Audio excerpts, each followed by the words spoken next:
Hey, this is David Rovix with another episode of Discussions, my occasional live streamed show where I talk with various people of interest around the world about what's going on in the world. And you can find this archived at youtube.com/drovix in the Discussions with David playlist and in podcast form if you look for This Week with David Rovix wherever you get your podcasts. And I'm very glad to be joined for this show by Cris Bacunin at the Etniko Bandido Infoshop and Community Resource Center in Pasig City in the Philippines to hear about what are food not bombs chapters and what's the state of mutual aid and what is going on in the Philippines more broadly. And great to have you here with us, Cris. We first got in touch because of a mutual acquaintance of Keith McHenry and the Food Not Bombs global Facebook page and Food Not Bombs generally, and it's a global phenomenon. But Cris, I would love to get a sort of a broad sense of what the situation is like in the Philippines today. I've been hearing so much about the lockdowns during COVID, and things were already very, very difficult with Duterte and the violence that he's unleashed against the people. It's a very, very big question, but I don't know if you could start there with some kind of overview of what is the situation like there. Hello, David. Thank you for this opportunity that I will be here talking and sharing some insights about what's happening here in the Philippines. And yeah, hi to all the people who are watching and listening to this show. Hope you will have find interesting. And if you're So watching live and you have any questions or comments, I can see questions or comments and relay them to Cris. We're on the Food Not Bombs global Facebook page, as well as Cebu Community Radio's Facebook page and the Facebook page of Popular Resistance. So anybody watching, feel free to comment, and I can see your comments. okay. So yeah, Philippines, one of the so-called third world countries. So we are really not really economically. The economics here are not really good. Uh, Most of the people from the provinces are migrating here in the center of Manila to find an opportunity. So Metro Manila are really the population is big because many people are living here, finding working. So the center and yeah, the Manila center are crowded. Pollution is rampant. Many factories are not really uh, doing environmentally their work. So it's not really good to be in a center of economic place like Manila. And is Pasig And City, is that a suburb of Manila? yeah, it's part of Metro Manila. Mm. And Uh, in the slums you're talking about, or do people generally have running water, or is it not a situation like that? not all have their own running water. Some are they need to walk to fetch water. So, but not all slum areas are have their own tap water. But most of this slum area already evicted and they are already in a relocation site. And the relocation site has no tap water also and no job opportunity also. So most of them are go going back again in the center of Manila because there's no opportunity in a relocation site. Where do they relocate people to? What I- kinds I- of I- places where there are already houses built? yeah, there are already houses built. This located in Rizal province, in Bulacan province, in Cavite province. This is the outskirt uh, places outside Manila. It's like 2 hours or 1 hour drive from Manila. So there's no also job opportunity there, and they don't have really good situation, even though they have their house that they need to pay for 35 years or 40 years as a project of a national housing agency or the government, but they don't have enough money to pay. So some of their family members trying to go back to Manila and squat again or rent a house in places here in Metro Manila. Here in our place in Pasig, where the info shop is located, most of the people here we are in a working class, middle class neighborhood.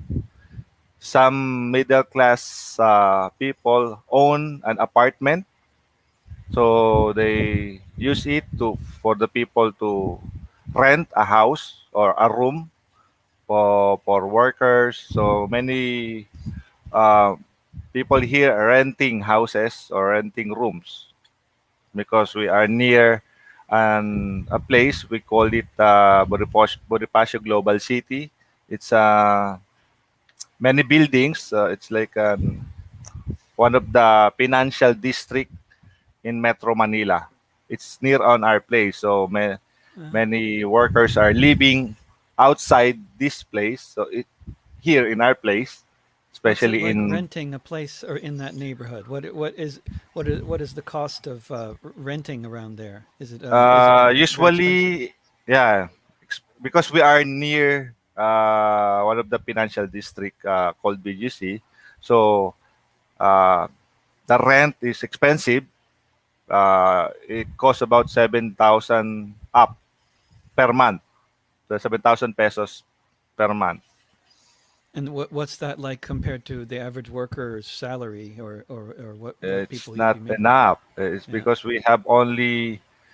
It's not enough. The minimum wage here is I think 15,000 pesos for a month. per month. So if you have family, you have two kids, it's not enough because Hmm. half of that salary will go to renting a house. How about the foods and education of your kids and other necessities that you need? It's not enough. How have things So changed since Duterte got into power? Have things gotten worse or better or not much different? Or what kinds of changes have you seen in the neighborhood? it's getting worse.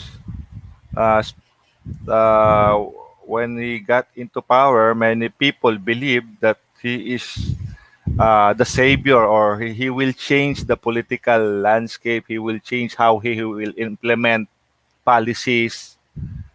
Even the leftists believe on them and side with him Really? during the campaign Hmm. and promote him. Hmm. And but on our side, Interesting. we don't agree with him. But But some yeah, people on the left were fooled by his rhetoric, kind of like with many other of yeah, similar leaders in other countries. It kind of yeah, you see similar patterns with Duterte and Trump and Bolsonaro. yeah. They They all have, attracted some left. yeah, yeah, yeah. I think it's a phenomenon at the time that these people are rising up, and yeah, and the left and majority of the population support them because I don't know how they manage to build this kind of uh,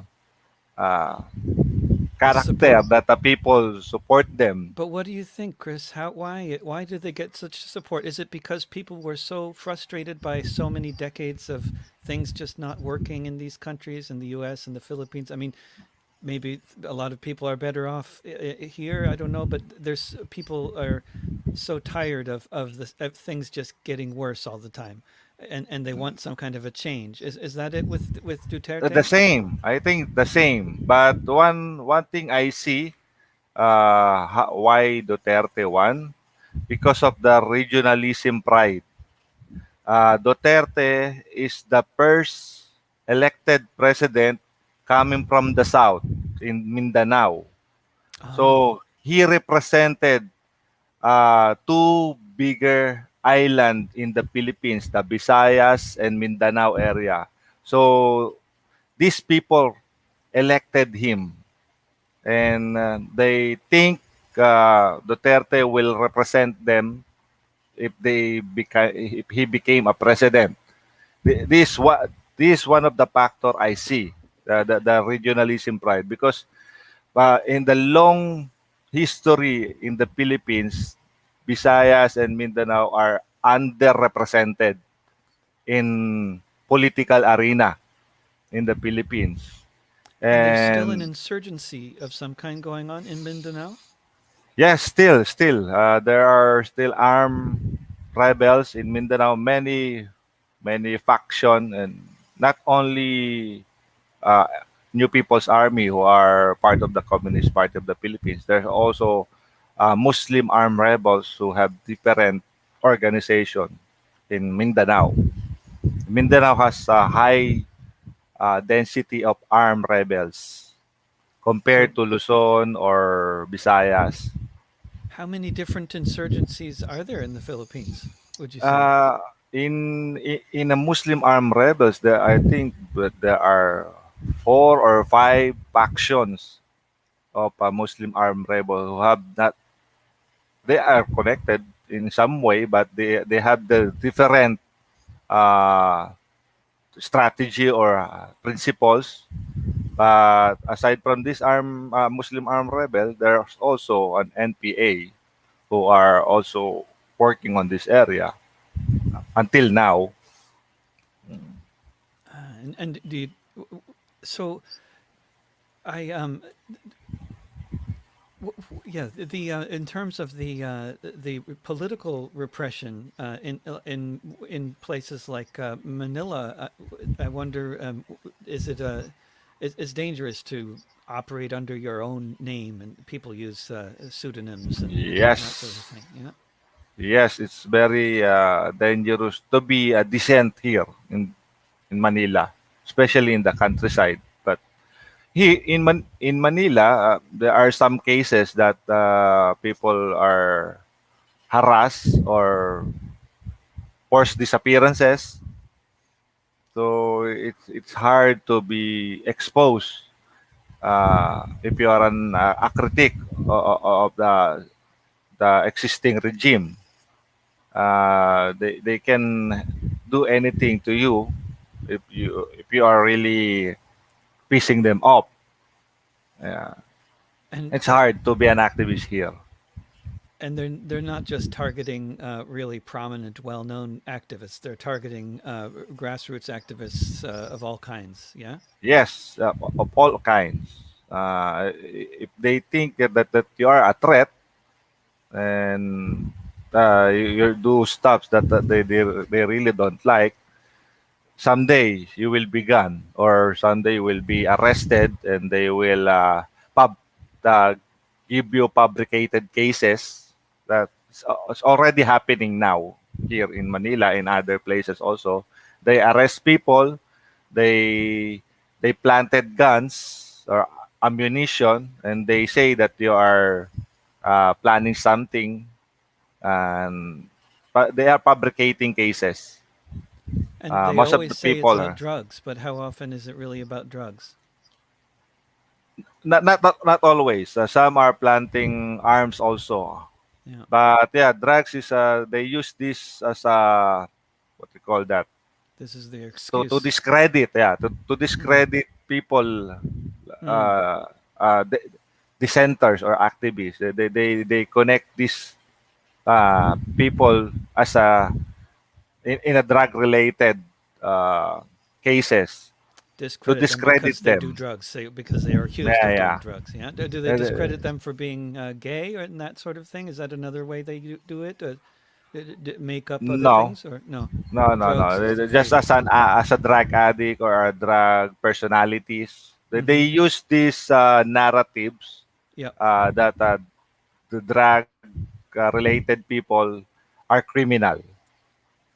So they didn't use because we see drug problem is a mental health issue. But for the government, drug related problem is a criminal issue. Yeah. So any people who will be part of this will consider as criminal. So police or military intelligence can arrest you anytime with this.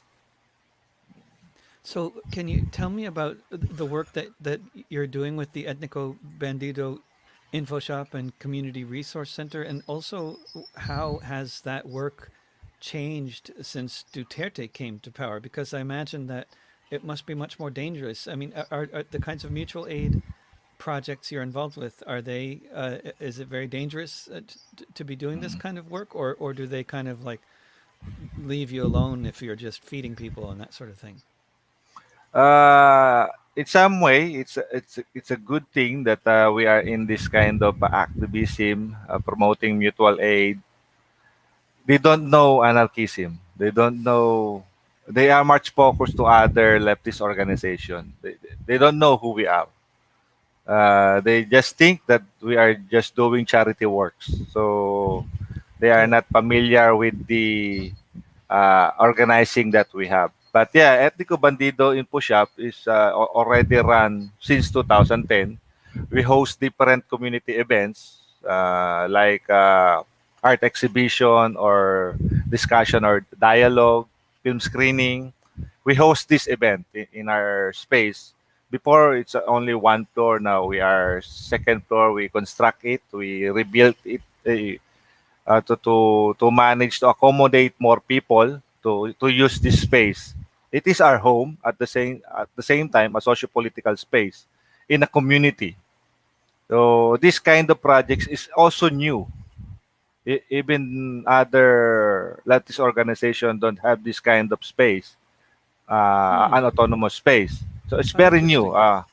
Every even government or leftist organization or even the communities themselves, it, it's very new to them, this kind of space. So And it's so eh, useful, isn't it? I mean, when there's a physical space like that the community can gather in, it's very useful in so many ways, isn't it? yeah, yeah, that's why we exist for almost 10 years, and because people are see the space as a safe space to organize something. And yeah, we just need to talk, and if we agreed on some terms, because we have guidelines also. As anarchists, we believe in guidelines or reminders. So if we agreed, we collaborate on a certain project or organize a certain events, then uh, we try to ask the participation of the community here in our place, and that's it. This is how we organize here. It depends on the community if they will participate or not. We will just here doing our stuff. And yeah, in these 10 years, we there's a mixed reaction with the communities also. Some are really question our integrity and Because question. do they question it because there's also a bit of a countercultural element? Yes. Is it the punk rock kind of look that puts some people off? Yeah. That's one thing also. That's why you need to transform this kind of thinking into positive. So that's why we introduce free market. We introduce food not pumps in the community. We introduce this community pantry, uh, and other uh, activities that we think beneficial to the community, especially the youth, the kids. So this turn off feelings of the community will change It's been changing. eventually. And it has been changing, hasn't it? Yeah, it is because when we organized this community pantry, people in the neighborhood supported us, and we don't really know that they will support us because before there there are some people already supporting us in the neighborhood, but very few. But when we started this community pantry, suddenly they talk to us. They are kind of, oh, you're doing good stuff, and but they already see that since before. But But they something just about watching us. the pantry. I mean, they saw before that you were doing things like having these community events, but then doing the pantry. That maybe speaks to them in a different way because it's like you're providing for basic needs. Maybe that. One of the thing also is it got popularized. It became mainstream. How They did? saw that in the TV. Oh, really? How did that happen? What happened? One girl in Quezon City, another town in Metro Manila, do the same thing. She created the community pantry on her own, and it became viral, and it became mainstreamized. Great, It's a talk of the town for almost 1 month now. great. So people got inspired from one initiative of this girl or this woman. It's already 6,000 community pantries in 1 month. Wow. She So started a revolution. I mean, she started a it's a wave, a movement. huge It's a movement. Really, movement that's now. amazing.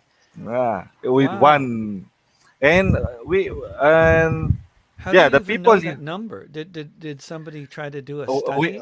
we have we have a page, community pantry PH Ah, page that you need to register there if you organize your community pantry, so the people get this data, so the address and the individuals or the group who organize this. So there's a data gathering of these pantries, and according to that list, it's already 6,000 in 1 month, amazing.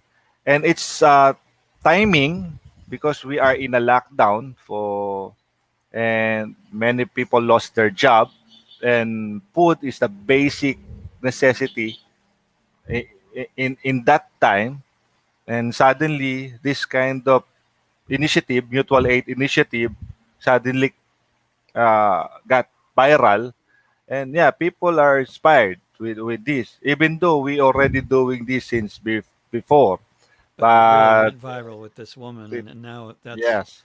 And I think with the lockdowns, I mean, people where there have been other lockdowns in some countries, like in China, it's been really well organized in terms of distributing food to everybody who's locked inside of their apartments and that sort of thing. But it's not been like that in the Philippines. Can you No, no, no. describe what it's been like with the lockdowns for people? Yeah. Uh, there's a real uh, uncoordinated, what you call that, uncoordinated from the national government to local government unit to Mm, barangay level. They are not really coordinated well. So if the national government implement something on the local government, on the barangay level, they have different understanding on how they deal with the problem. So sometimes local government unit or barangay level unit make their own policy. So it's chaotic. Uh, like how to distribute what you call that, support coming from the national government, like money uh, from Department of Social Welfare and Development with the help of the local government unit. There are a lot of corruption on this agency. So if the national government promised that they will give the people this amount, the people will receive is that exactly that amount. So there's are people who are profiteering on this pandemic, especially government agency and people in the government. That's one thing we notice in this pandemic crisis. Also, there's no much you cannot really feel much support. That's why some communities already make their own uh, what they call that. Like here in our place, we when lockdown happened last year, we need to organize ourselves because no one will help us here. Even though one of the mayor here in our place are progressive, he is he advanced more than other politicians how to handle this crisis. But still, it's not enough because there is still barangay level that need to step up also, not only mayor. But yeah, we communities are already organizing themselves, especially like making community hand wash station or trying to give free face mask or face shield. Uh, yeah, and also the government and the police are very strict on policing. If you are not obeying rules, you will be arrested or you will do community work in barangay level. So it's more policing than supporting. That's the general view that I see. Like Uh, punishment. they Yeah. they always make ordinances to what to call that harass or arrest to make bad things for the people, even though they're already experiencing bad situation under the pandemic situation. Uh, they, they, they did handle it well. The health crisis, they didn't handle it well. They give these decisions to military how to handle health crisis, not with the doctors or health professionals. That's why we are in terrible situation. Chris, I wonder there in Manila with all those factories you were talking about that are polluting and just the general atmosphere when you're in the neighborhood, what kind of evidence do you see of the role of multinational corporations in the world there? Like, I mean, how many of those companies that are spewing toxins into the land and air and water are foreign corporations coming in from the United States or Europe or Japan or someplace else? I cannot specify what companies came from these places or what country are. But yeah, there are a lot of companies. In Manila, there's a lot of factories, but usually local factories run by local businessman and Contracting out, producing Chinese. stuff for other Yeah, companies.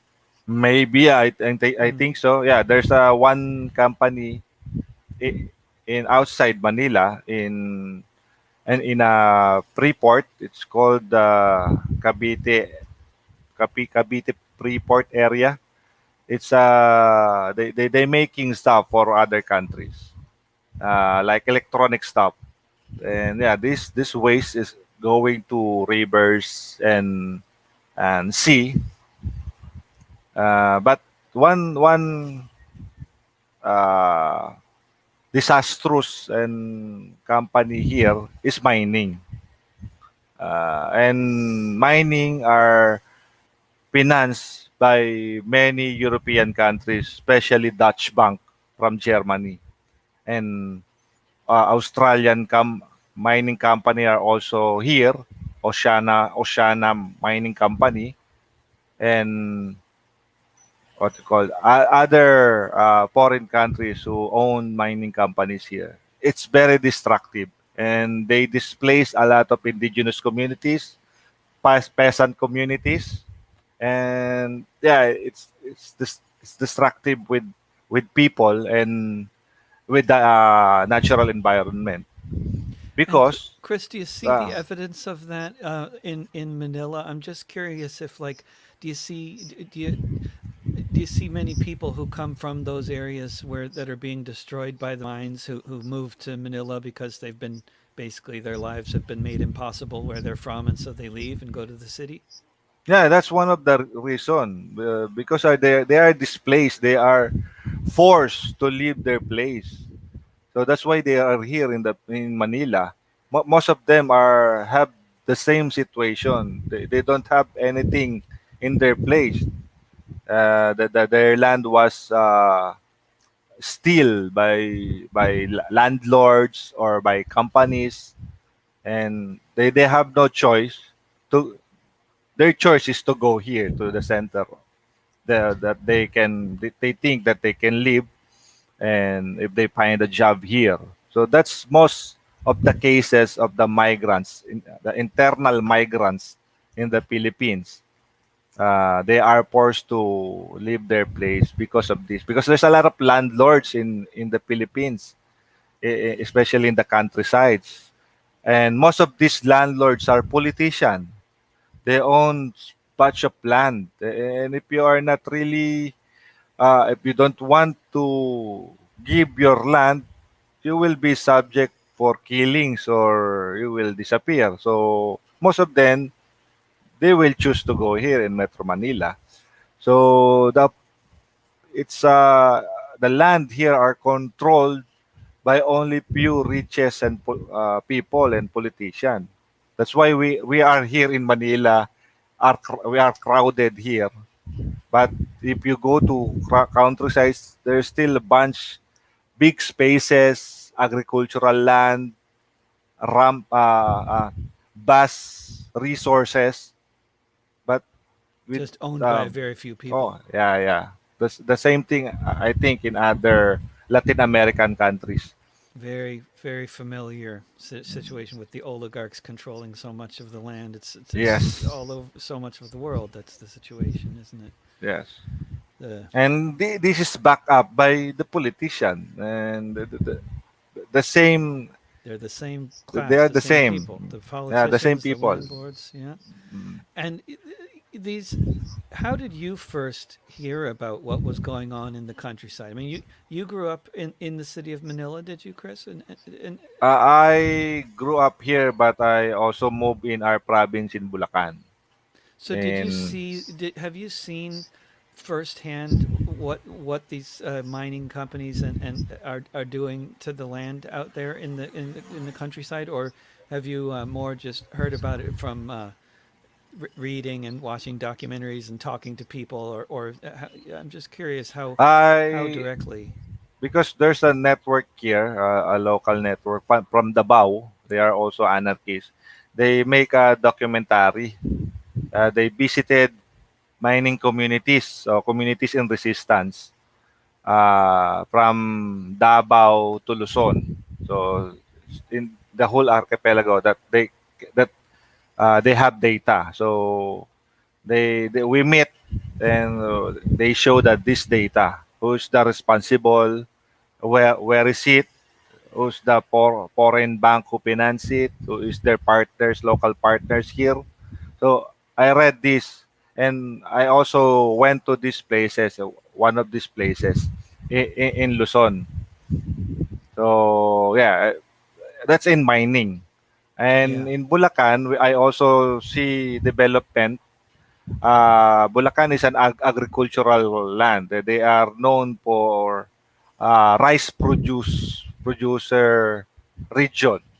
Mm. But now they are developed into real estate property. The local businessman who owns a real estate business are now constructing low cost housing in this area that's supposed to be agricultural land.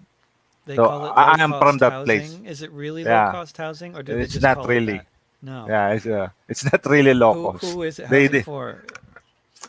it's they say it's for the people who work from Manila who trying to invest houses for the future.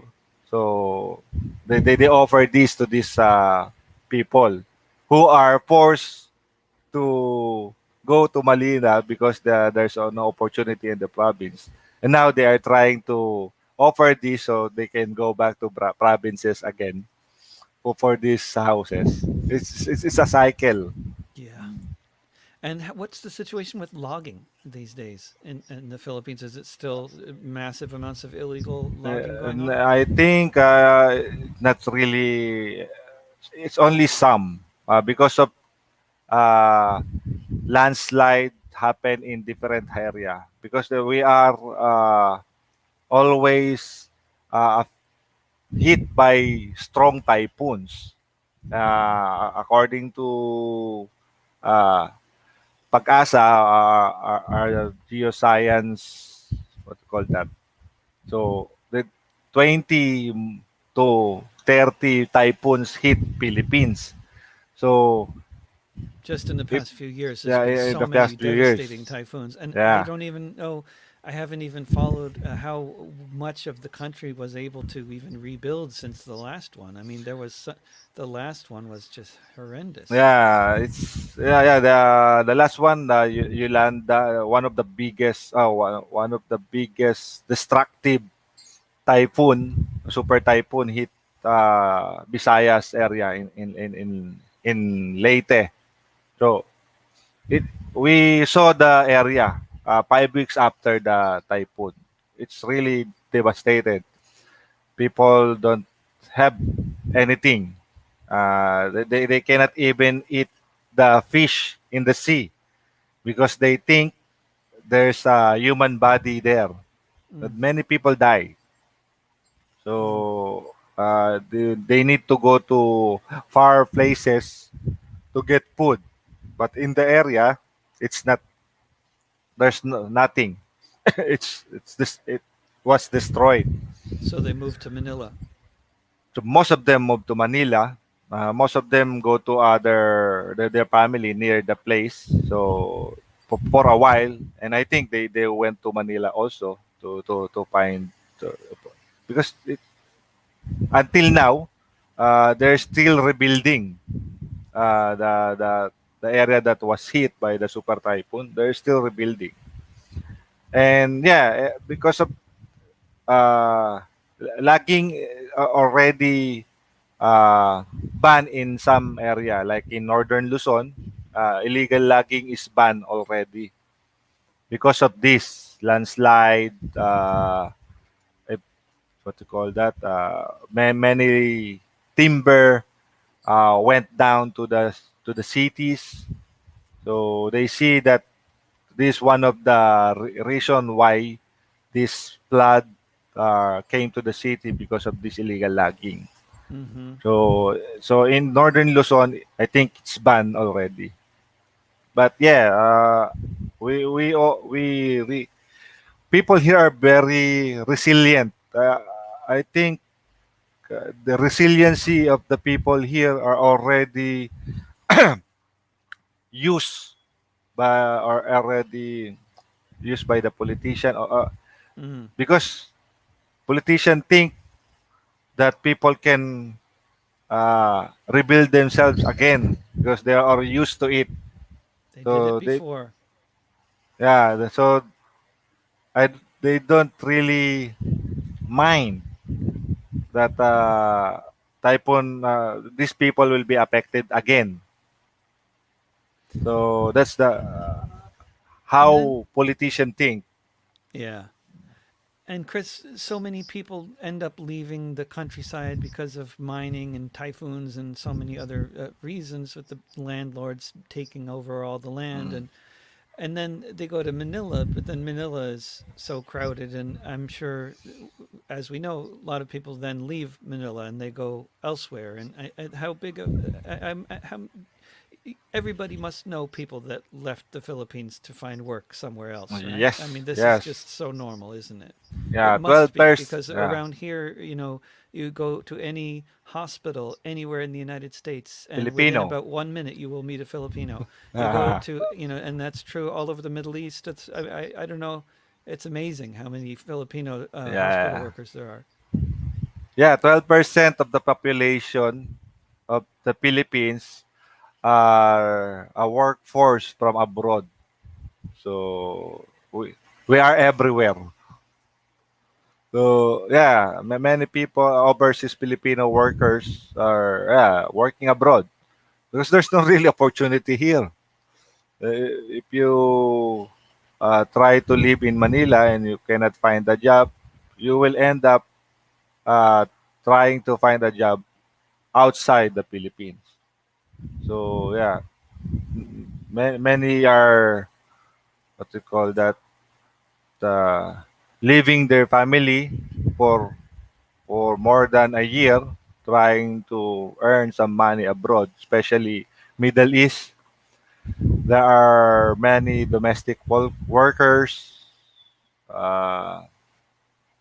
to call that, caregiver workers who are working in abroad because there's no opportunity here in the Philippines. You need to be an skilled worker to find a job here. Mm.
Where is David?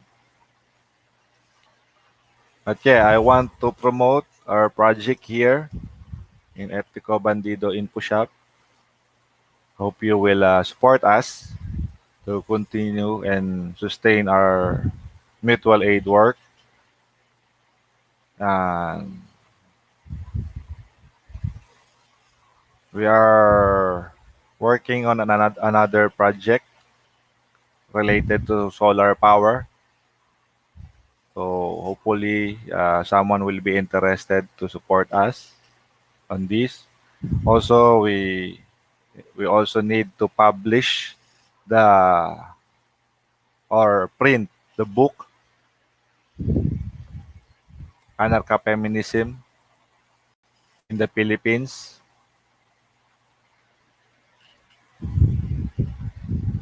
Please support us.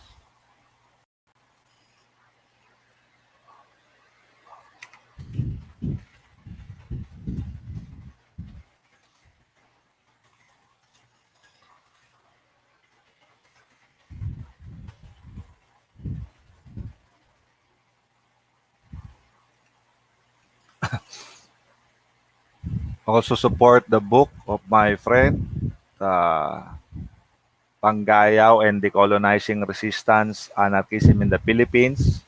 You can see that on PM Press. Just send a message to PM Press for orders. And yeah, that's some of the projects that we are working with. Hopefully, you contact us if you're interested.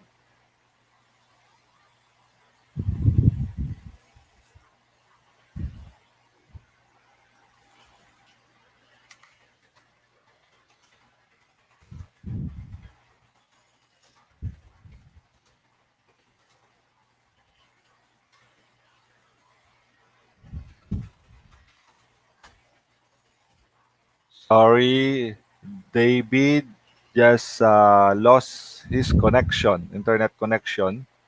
Uh, I'm alone now here.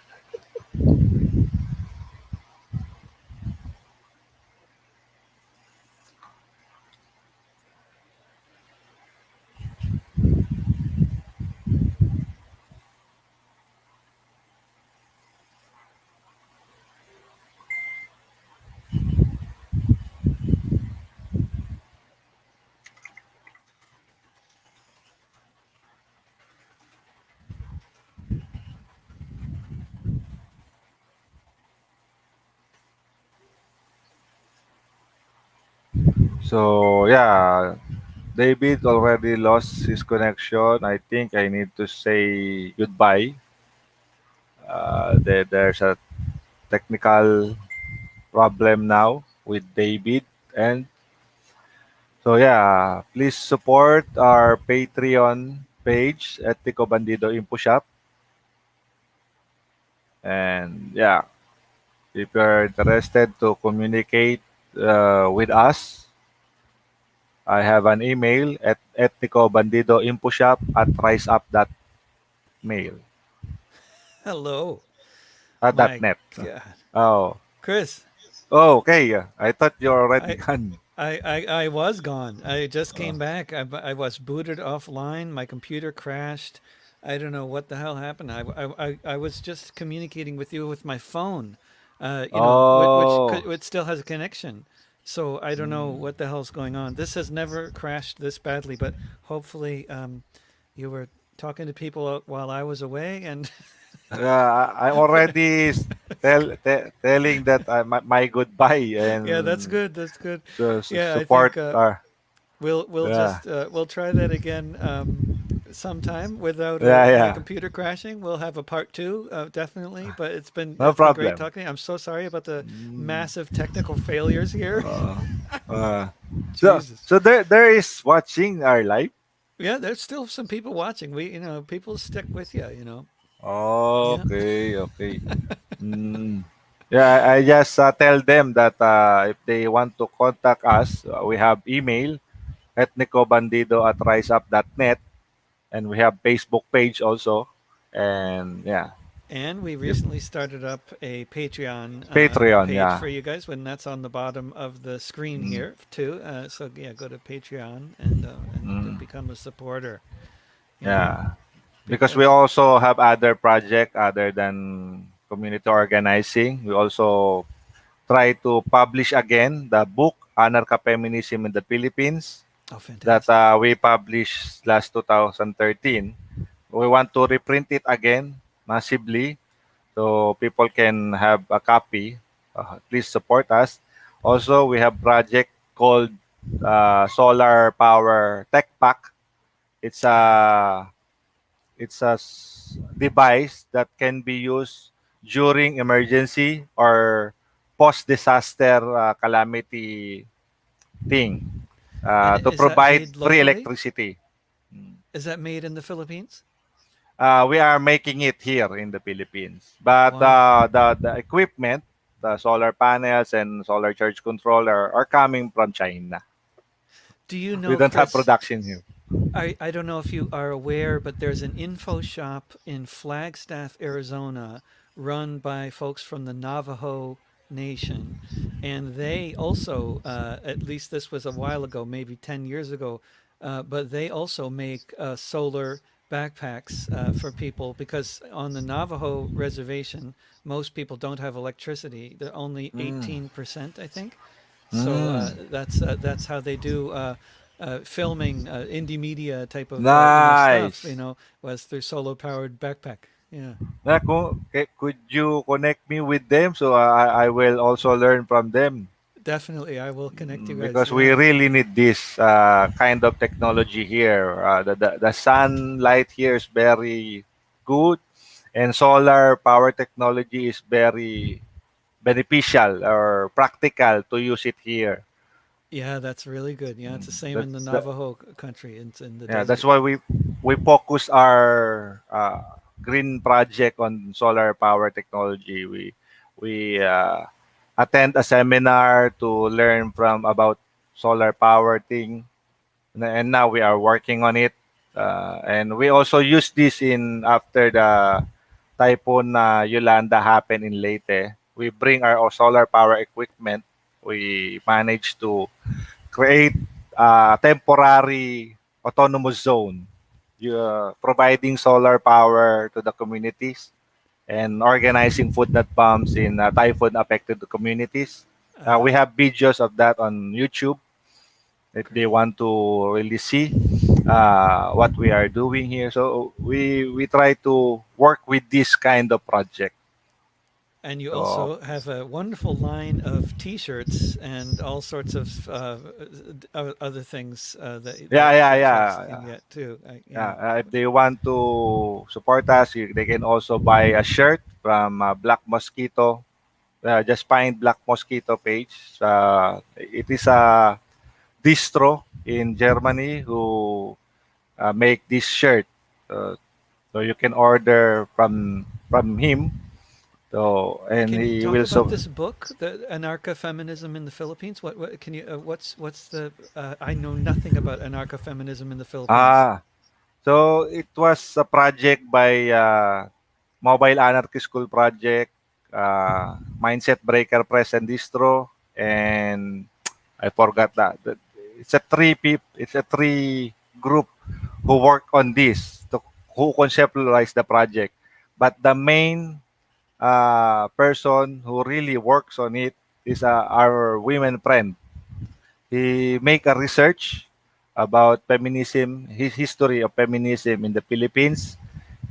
To anarcha-feminism research, he tried to invite some contemporary feminists to be part of the book. So it's a 2-year project, and we publish it in 2016.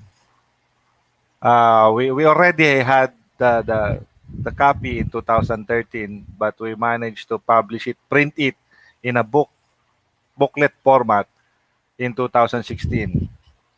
Yeah, it's made by a women friend. We are only a backup. So we are just a publisher, Can you and that's talk? the first book. That's the first book of first book related to anarchism in the Philippines. Wow, jeez, wow, great. And Yeah. can you talk more about the work that you did where after the typhoon? How long did you spend out there? How long were you guys out there rebuilding? Yeah, 3 weeks. Wow. But we change. We invite some friends to stay there, and we go home and then back again. Oh, good. So other friends provide workshop for kids, stress debriefing workshop for kids. So to Mm. forget that trauma on what happened on the typhoon. So they make art workshop, play games, and another friend provide free haircut to the communities, and yeah, other stuff aside from giving free electricity using solar power. Nice. Did the experience? I mean, it must have led to a lot of connections being made with people in a town that probably a lot of you had never been to. Yeah. The organization of teachers in that area were black in solidarity with us. because they Oh, said we always wear black. oh, that's It's the very adorable. touching. I'm crying when they say that. And they drink with us, they talk with us. And another stories that I never forget on that initiative, a girl give us a breakfast like a rice cake, Mm. but they don't have enough food on their table. Uh, But their parents insist that we eat their offer as a mm, thank you. mm, yeah, So yeah, it's even though they don't have, it's destroyed. They are just waiting for relief goods, so for them to eat. But they offer something for us. So it's mutual aid yeah, really. How from hard was it to get out organically. there? What? What? How hard was it actually just to get out there with after the all the flooding? Because you were getting out there in vehicles, right? Were you Yeah, driving in yeah, yeah. cars and stuff? You need to rent. You need to rent a car, or you need to rent a jeep to be able to enter the place because there's no transportation.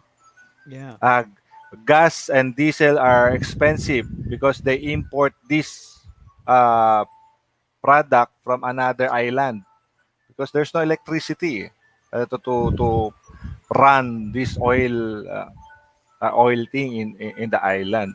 It's expensive, so you need to, yeah, you need to have a budget to enter this place. And yeah, it's good that international network support us to initiate this plan Mm. to support typhoon affected communities. That's the beauty of solidarity in international communities.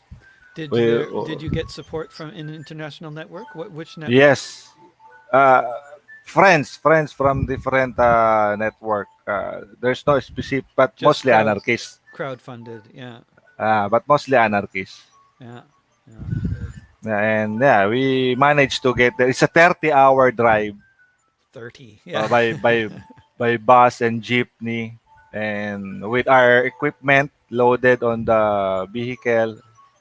The first batch to go there, we are only four people. One is my partner, my girlfriend, and the other two is another friend. So we bring all our stuff, and we also bring rice for relief operation. So we only bring only few clothes, but most of the stuff that we bring is for the community. Yeah. Chris, it's been Uh, such a pleasure talking with you. I'm sorry about all the technical issues, but that was yes. absolutely fascinating, and I think yeah, everybody should sign up and support Etniko Bandido Infoshop on Patreon, please now. And Yeah, yeah. yeah, but Thank you really very much, great work. David. Oh, thank you It's a so much. pleasure for me that now I already talked to a guy that we listened before 10 years ago. I love it. Thank Yeah. you, David. Yeah, I hope to see you sometime in the Philippines. Maybe I'll Yeah, play a yeah, gig we in the can info shop organize. Yeah, eventually. yeah, yeah, yeah. Yeah. So thank you again. Yeah, thank you. And thanks for getting up at 4 in the morning. Yeah. The time change is not good. Yeah. Okay, okay, Take care, okay. Chris. Bye for now. Okay, bye, bye. And thanks everybody for tuning in to this discussion with Chris Bacunin there in the Philippines in Manila. And once again, sorry for all the technical problems, but that was a fascinating interview anyway. And of course, anybody watching it afterwards can always well, I don't know what he said while I was off, so maybe you don't want to skip over any of that. I'm sure you just want to hear all that. And I will be back doing another interview on Friday. Who am I talking to now? I'm just spacing. Oh, yeah. Jonathan Matthew Smucker. And we'll be talking about inclusiveness on the left and how to encourage that and how to combat sectarianism, which is a subject that he has written about extensively. And on Saturday, I'll be doing a little concert on the web at 1 p.m. Pacific, 4 p.m. Eastern, right here on most of the platforms you're watching on, at least on my own channels anyway. And then if you're in the Portland area by chance, on Monday, Memorial Day, the 31st at 1 p.m., I am going to be doing a little concert and hosting a little discussion on the top of Kelly Butte in Portland, talking about the history of Kelly Butte as a place where prison workers split rocks and paved the city of Portland for over 40 years, and what's become of it today. And I'll sing songs for kids and adults. And hope to see you there if you're around here. And if you're on the web, then I hope to see you on the web soon. And remember, mutual aid will get us through.